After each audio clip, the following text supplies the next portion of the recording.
L'info écho avec Capital. On commence avec l'info de dernière minute. Ce mardi, Édouard Philippe a annoncé un moratoire de 6 mois sur l'augmentation de la taxe sur les carburants prévue le 1er janvier 2019, un gel des tarifs de l'électricité et du gaz et enfin l'abandon du durcissement du contrôle technique. Après 3 semaines de crise des gilets jaunes, le gouvernement espère calmer la grogne populaire.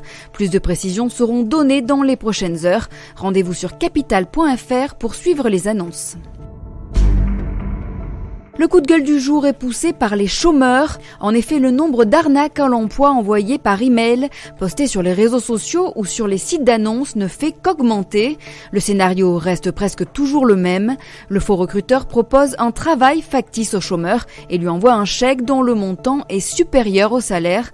L'escroc réclame ensuite le virement de la différence et quelques jours plus tard, la victime est informée que le chèque qu'elle a reçu est nul. Pour faire face à ces arnaques, Pôle emploi organise des ateliers de prévention pour présenter les réseaux sociaux et le web. L'info pratique capitale concerne la nouvelle box Free de Xavier Niel qui a été présentée ce matin. Baptisée Freebox Delta, elle promet une explosion des débits que vous ayez la fibre ou la 4G.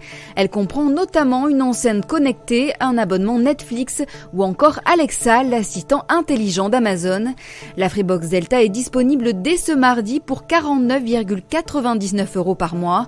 Xavier Niel a aussi présenté la Freebox One à partir de 29,99 € par mois et cependant 1 an aux 100 000 premiers abonnés. On termine enfin avec le chiffre du jour.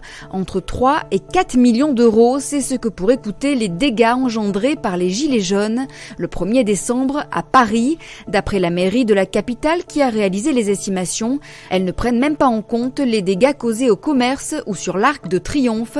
Sa réfection pourrait coûter plusieurs centaines de milliers d'euros supplémentaires. Une réunion est prévue le jeudi 6 décembre entre la mairie, l'État, les associations de commerçants et les assurances afin d'aider les commerçants. C'était l'info écho avec Capital.